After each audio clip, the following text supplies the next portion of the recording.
a good show to watch because I gotta tell, I gotta be honest, you know, watching so many tanks in the meta in the jungle, it gave me a little bit tiresome, exhausted sometimes, right? I know, having a different flavor of ice cream, the assassin back to the meta, is just absolutely awesome to watch. And here comes the ban, the Valentina. They're also going to ban away his character like Lilia or even Farsa, you know, just to make sure that Clay have more room to maneuver. You know, speaking of which, if you start looking at bans as well, I mean, Beatrix is getting banned out. So again, that direction we were talking about changing for the side of Todak really being implemented here. I mean, it's quite clear that Rrq, they are trying to limit the mid laners, the mages, like you said, Assassin Dave, as well as the Todak. Todak will opt for a Skylar ban here, limiting Skylar's option. But I do want to add that Claude, again, it needs time, right, to reach that power spike with Hilda and your opponent. Is it a fair trade, do you think? I mean, at this point, we can't tell, right? There's still quite a bit of choices available for the side of Rrq. They might not even go with a marksman because they're going for full dive as well. You know, it seems like they already have someone that they need to protect, AK Clay on the Eve, right? And they have the Hilda to get vision all the time. They can go with two directions, actually. You know, go with something really, really strong just on their own, like a Harith, for example. Or they can just go with a marksman, have Hilda get vision, and Hayabusa bring Havoc to the other side. Then they go with Rrq, a very strong, and this most likely going to go to EXP lane, unless we're going to see the Hayabusa flex one more time. Hayabusa flex, or maybe Hilda is the one that's going into the EXP lane. Like R7's like, you know what? They're playing wild. Let's go wild. But coming down to the final picks here for the side of Todak specifically, we're not entirely sure where they want to lean towards just yet. And I feel like locking in the Xavier might be a bit of a bait pick because I think it scales too long with the composition that they have so far. I prefer this Lilia over the Xavier here for the side of Todak, but it will not be either. It's going to be a Ling and as well as Kadita saying, you play Kadita in game 1, let me show my Kadita, and perhaps I might grab MVP. But Rrq again, a very fast response. Harith. It's going to be Harith. Great predictions here coming out from the table. Well done all across the board. Woo. Now, which composition are you liking more, Dave? I mean, they're both pretty divey, I gotta say. So it's come down to execution, really, right? Which tank can find the engage better? Is Hilda gonna find vision for Hayabusa to find one-off picks, right? Or are we gonna see really good engages coming out from Chao? It's up to the teams, up to the execution. I think the draft, both draft looks beautiful. They're both dives, and they both have very little room for mistakes. If Eve get caught off, it's over. At the same time, if Claude get caught off, it's kind of over. So both sides, they have to play careful, they have to play tight, and I'm excited for this match. Well, let's see whether this is going to truly be a draft if the best of the best have made it up and towards the upper brackets, and Todak, unfortunately, a score down, but they're looking to turn it all around here and even it up against the Kingdom. So let's jump into the land of Dawn once again for game number 2. Will Rrq find another point, or will Todak equalize in game 2? Let's see, folks, as I gotta say, hero power, it's quite even here, Assassin Dave. Mobility, power-wise, crowd control as well, but perhaps that is the department that is Rrq lacking of, crowd control. Yep, look at the mid lane though. Already, Chao and Kadita playing aggressive onto Clay to dominate the mid lane, but Vin was already asserting dominance into Todak's jungle. He was 1 versus 3 early on into the blue side, getting vision on Lean, knowing Lean started blue butt, gonna move towards the bottom side, gonna give a little bit of warning to Harris to play more careful. You can see Harris is hugging the tower, not really playing too out of the line here, but Chao Yamski is now making a rotation to the top side, finding Hayabusa. It's more of a battle of the support at this point, but you can see Win is already level 2, where Chao is still stuck at level 1. Yeah, it's a little unfortunate indeed, but let's see how these interactions are going to go, because a lot of the focus seems to be looking towards the bottom side. Harith getting attacked, and Vin himself gets on out of there. Albert hitting level 4, but doesn't want to commit just yet. Trades on both sides, no kills on either. It seems like both teams here trying to poke, trying to give out pressure, and for now, Momo needs to be very careful here. Albert is already on standby. Will he commit to this? I mean, this is a tower dive right here, right? Albert coming in. Oh, maybe he should just go for the go crab. I like what R7 is doing in lane. Because of the lane prior, he was zoning Momo away from the experience. And because of that, Win was getting so much more experience, such a huge lead against the Chao, against the corresponding opposition. And here we go, approaching the first turtle. Hilda is already on standby. Now, this could be the difference maker here because Rrq is already level 4 in comparison to Momo, who hasn't hit it just yet. Yep. So it's a wild charge compared to no Black Dragon form as of now, but Yumski going to be starting up the turtle. He knows the jungle is here. He spots out R7. Hilda immediately attacking Rival, putting him too low to even contest for him. Bottom side, however, Chiku guys goes for the all-in against Skylar with a blazing duet already on him. Chrono Fisher just enough. No, it's going to be Rival who makes it there just in time to pick up that first blood and back away. Vin coming in to finish off Chiku guys, holding it off. Is he going to hold him hostage? Yes, he is. Chiku, he finally takes it back. But Vin, he doesn't. He misses. Chiku guys is able to flicker on out of there as Rival has to back away. Nobody took the turtle in that time. He has the game sense, but he just misclicked that perhaps. But yeah, I mean, Rival he has no retribution earlier. He was forced, but now it seems like they are ready to set up and take this first turtle. Rrq, can they respond to this? Albert will not be able to reach there on time. Yeah, both assassins are just farming right now, but look at Vin, again, still providing a lot of vision on Chao and everybody on the map. We know Ling was doing the turtle, but here we go. One thing I do want to mention, the kick! Really good kick so far, way the drag into a perfect combo.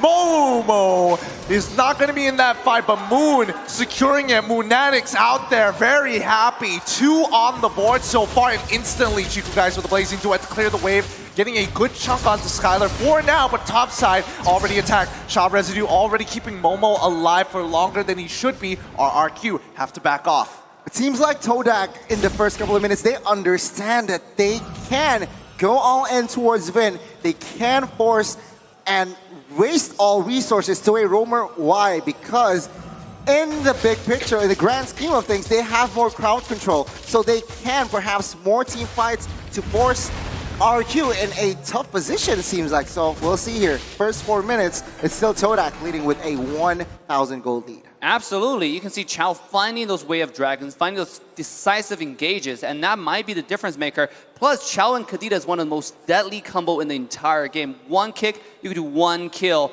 And here we go. Let's take a look at Chiku.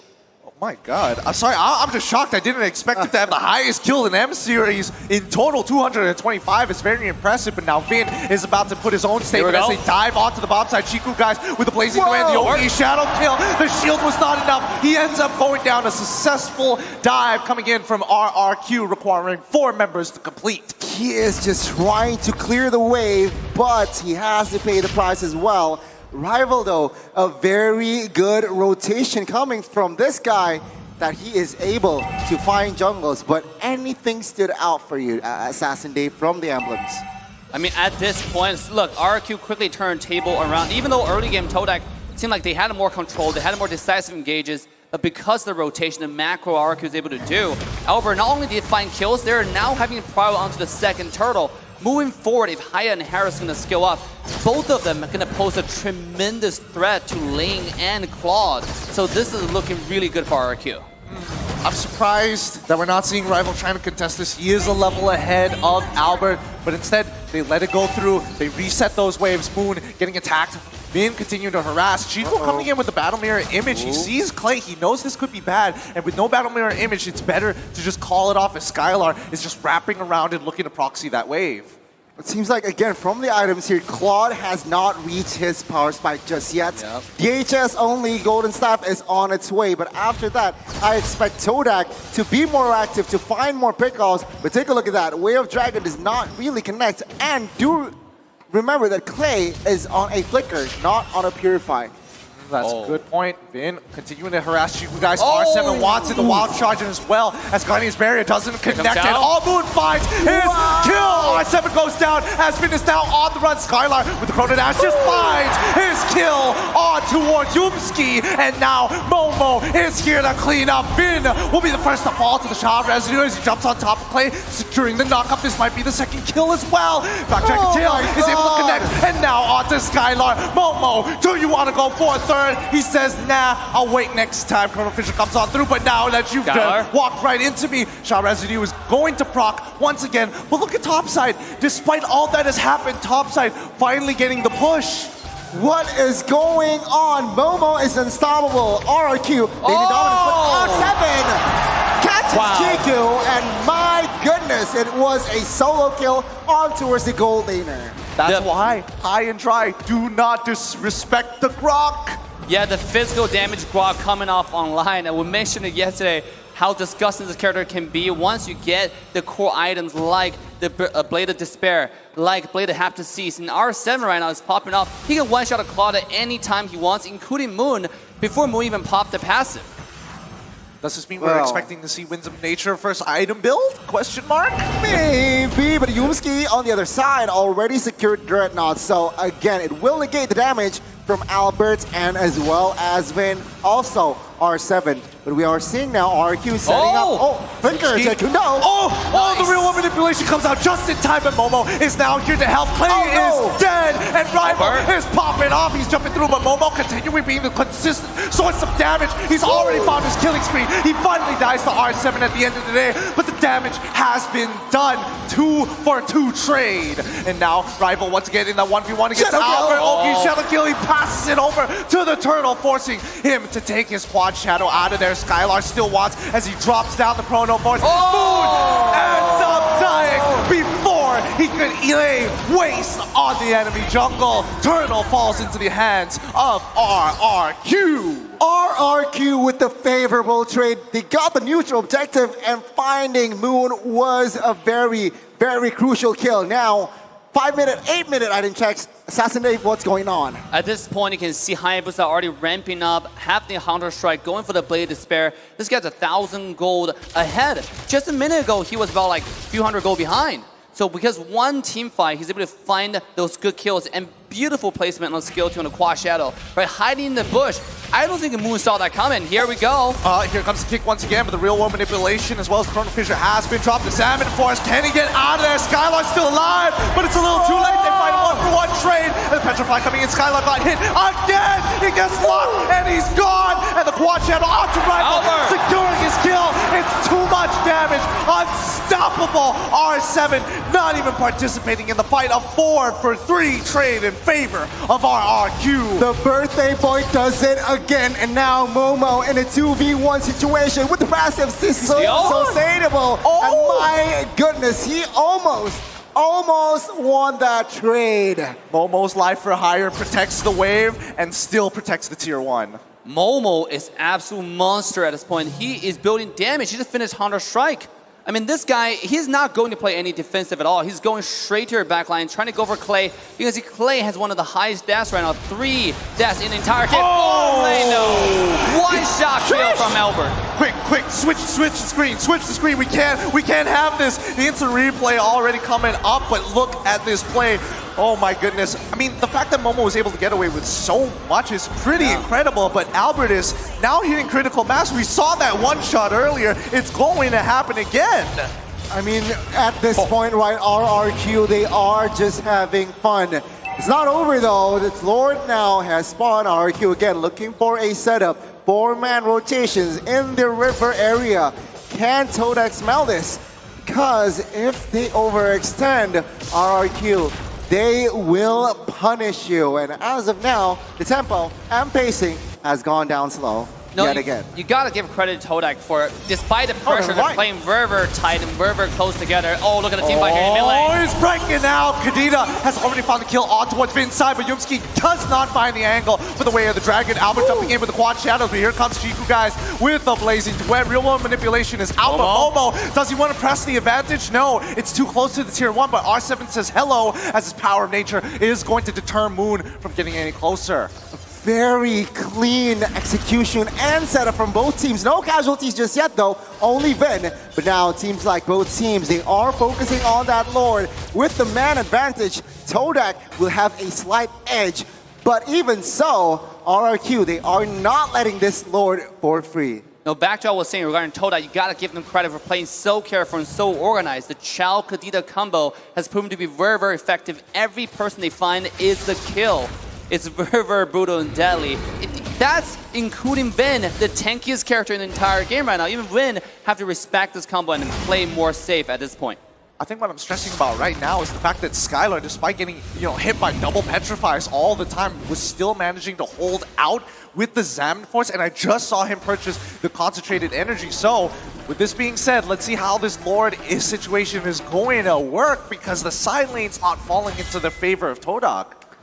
The way I see it, I mean, Yumski, he has 3 targets, right? Either Albert, Skylar, or Clay. But please keep in mind that Skylar has Purify, so that just eliminates from 3 to 2. Albert quite hard to catch, and Clay is perhaps the only viable target for Yumski to catch. Other than that, it's just, I guess it's not really relevant, but teamfight perhaps will go ensued now. Yeah, again, as Assassin Day mentioned, just really organized coming in from Todak. They're really not pressing or forcing this. Oh, wait, Moon, Chiku are in prime position. Could they actually find the flank here as Momo is coming in with a Black Dragon form? No. RRQ take very safe paths back into their jungle here, as now they look to press. They do notice what Chiku and Moon is. The plan has been dropped, but Rival making his way down to the bot side to get some more pressure. And that's the power of Link, right? Like when it's in a stall, when it's stalemate, Link can always go to the side and split push. But this is RRQ taking advantage of this split push and starting the Lord. It's already getting low. Real One Manipulation is down. Kadita uses the rough way. Albert's towards the Lord. Momo is going to initiate the fight. He's under. Oh, he didn't even proc the Shadow Rescue. He ends up dying. Albert has already got like the blazing duet as well. The Winds of Nature show. It's just enough to secure the kill. Rival unable to get Albert, who's already in purple buff side. Rival, can he find this kill? Yes, he can. Gets one.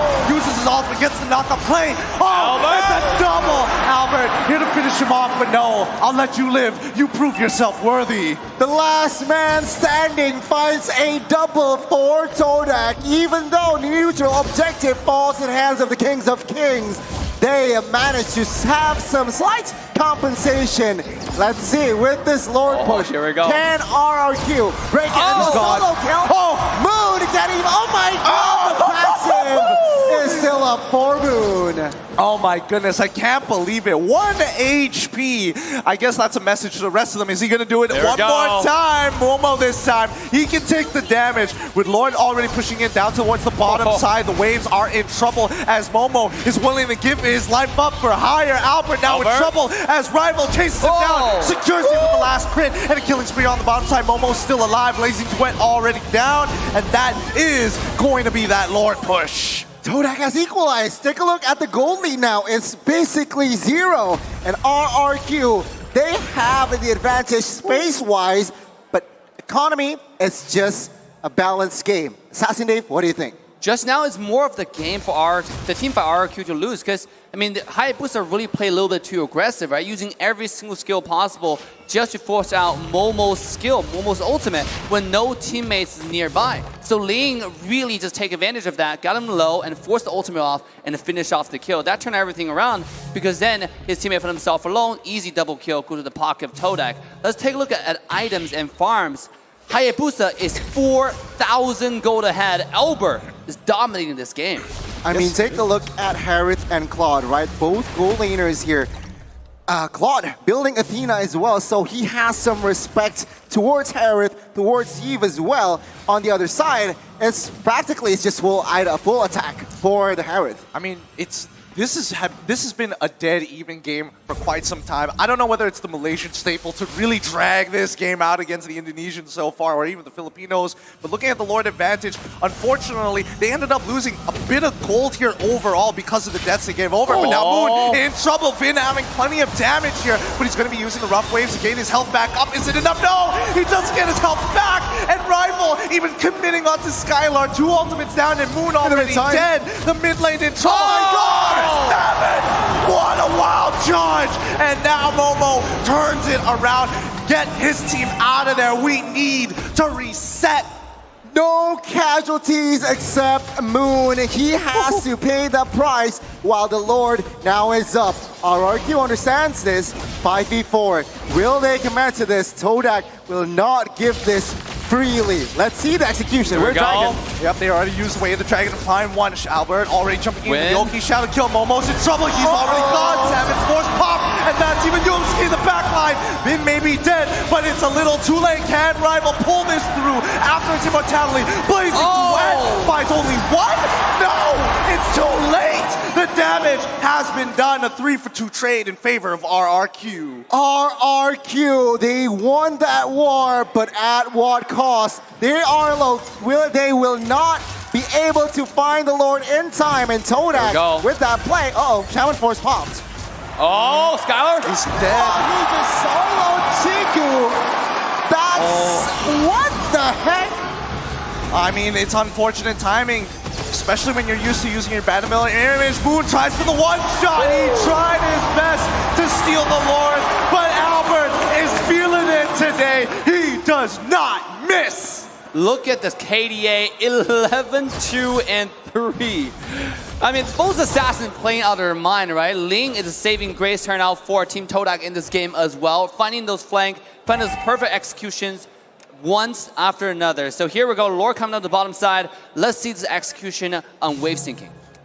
Things are not looking good here. Rival securing that EHS, but is it too late? With the Lord marching bot side, Rrq will grab the advantage here in the jungles of Todak. But remember, this is already the Luminous Lord, so perhaps if Todak makes a mistake, Rrq can end game 2. Perhaps here, but now with the waves already pushing on in, Yumski looking for a flank, looking for opportunities, the Magic Sentry as well to look at what's going on towards the orange, but Vin is just chunking down Chiku, almost about to solo him as well. Winter trying to purchase onto Clay, but here we go. Inhibitor turns in trouble. Salmon Force has already been popped as Yoki Shadow Kill on the middle lane. Rival in some trouble. He's got no way to escape. Oh my god! Looking to secure Finch points. Gets him out of there. Placing Duet for the back line. Chiku flickers into the middle of that fight. Yoki Shadow Kill doesn't even connect as well. He's got nothing left. Clay with 1 HP. Walks away. And Momo pays for the sins of his brothers. 1-for-1, Momo for Vin, as Todak will hang on for another day. But take a look at the base turret bot side. It's down. Take a look at the mid side, practically down. And if we take a look at the players' gold here, top 3 Assassin Dave is Albert and Skylar. Albert and Rival going toe-to-toe right here with the total farm. Seems like Rival is really doing a fantastic job keeping the farm despite the pressure on their team.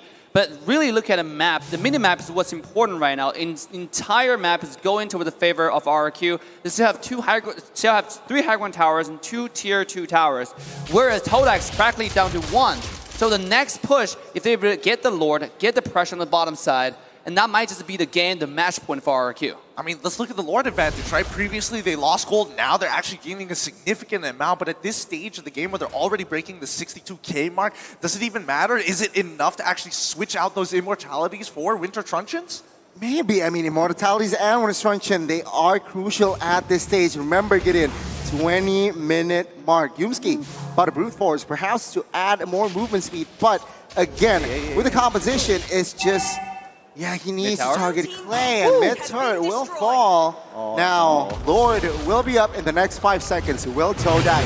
Todak has to contest this. Not sharp there, unfortunately, but let's see how they set this up. Rrq, once again, you're expecting Vin to open up the map. Yumski as well, playing the exact same role. Can they contest this? R7 actually getting a good chunk onto the back line. He knows everybody's in the mid lane. So now, Rrq is more confident. Yumski hitting the third hit of G-Kundo. Good knock-up for now, but that doesn't really change the game. Moon looking for the flank, looking for an opportunity, but Rrq wants to finish this in one felled swoop. So they have to play it slow. They have to think. They have to push out the mid lane as Chiku guys and Moon continue to do so. Here it's slow, but the Lord is getting lower by the second, and Momo gonna force the situation. Chiku out of the fight. Rival out of the fight, but down by bot lane. We see Todak on the run. They They've lost one of their members, and now they have no conditions to actually contest this Lord. They're out of here, but Albert doesn't want to give this up just yet. Did he notice? Yes, he does. He sees Kadena. The rough waves already being used to get on away. Quickly, something must be done. Clay's flickering forward. He wants a solo Moon all by himself, pushing him away from the Lord. Jikundo being used, and Moon is going to go down. 2-for-1 trade so far, but Momo trying his best to protect him. Yumski should be able to die, but the Blazing Duet comes out to no avail. Skylar still holding on with his Salmon Force, and that is going to be it. Another slowly but surely one more falls, trading evenly 2 for 2. Chiku's still alive. The Kings of Kings, they had shown their statement here in Game 2. With the Lord now in their hands, they are looking for an end. Todak with just 3-4 men now defending. Can they defend this one? Get in. Things are looking bleak for the Malaysians. Let's see. They're going to force the initiation again with the Salmon Force already being popped out. Blazing Duet is coming out through. He's getting chunked. Ling already with the ultimate real one manipulation comes late to catch on 3. Momo still with the Sound Rescue holding on just strong enough. But the Lord is on its way and the members are low. Skylar can't get back into this. Do they just let go? Now with 5 men, with the Lord now, let's see. 6v5, RRQ. R7? R7 in the middle of it all while their carry's just gotten out of there. Skylar's not there. Albert is going to do it by himself. Shot residue proc, but with the shit already with the quad shadows, he's out of there. Okay, Shadow Kill gets spreads out way too much with the wave. Nothing RRQ can do, but they've got all the inhibitor turrets, all the gold. Todak, they can breathe for another 5 minutes, it seems like. Assassin Dave, what can you read? I mean, at this point, Todak is pulling a fantastic defense, actually. Losing when proven to be the crucial element for RRQ9 would end the game right there. But again, with all 3 lanes, high ground tower being taken down, the entire base of Todak's vulnerable. RRQ, what it can simply do is just sink in the wave in unison, have all 3 super wave crash into the base at the same time, and try it one more time. Because at this point, Hilda is gonna be very tanky in the front, right? He's not really afraid of the one-shot combo coming from the Chow, coming from the Kadena anymore. And you can see everybody, let's see how many immortality we have on both sides. It seems like Rival has it on Team Todak. We also have Chow has it as well. There's 2 immortality versus 1 immortality come from RRQ. This is actually pretty risky for tower dive. Yeah, I mean, what also pops out in my eyes is Rrq. R7 building 2 BODs and also respecting with the magic power for Moon. He builds also that Athena. Now, it's just a matter of patience here. Get in. R7. Well, I don't think anything's going to happen. I think it's too risky to die now. It's like 24 minutes. Your death timer is like almost a minute at this point. I think it's already 70 seconds. 70 seconds. Yeah. Oh, boy.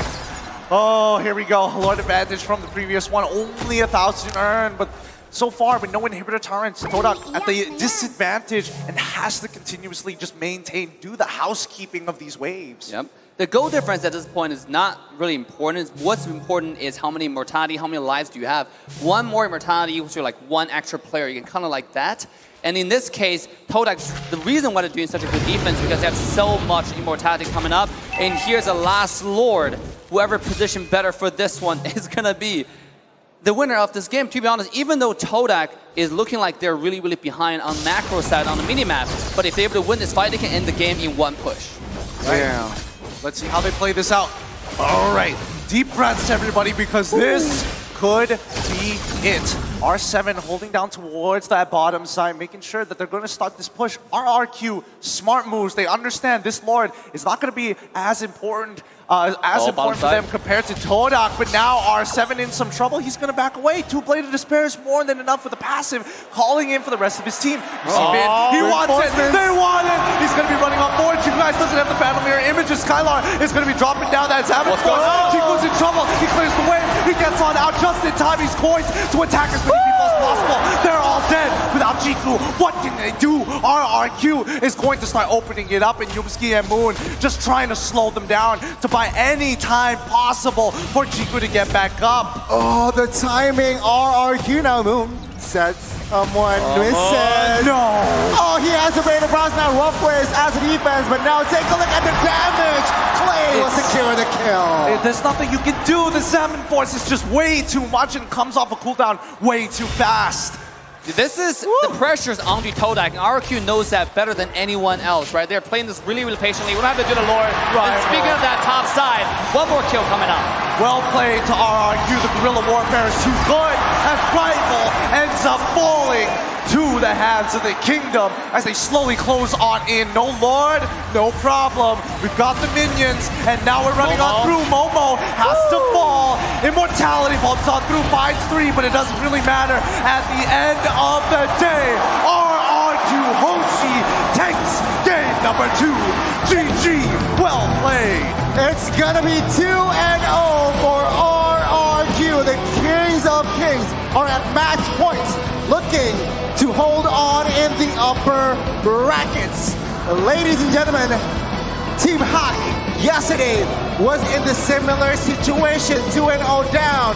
Can Todak replicate yesterday's game? I mean, against a giant, against a team so disciplined like Rrq, it's gonna be an uphill battle for sure. The execution was flawless, the planning was extensive. Look what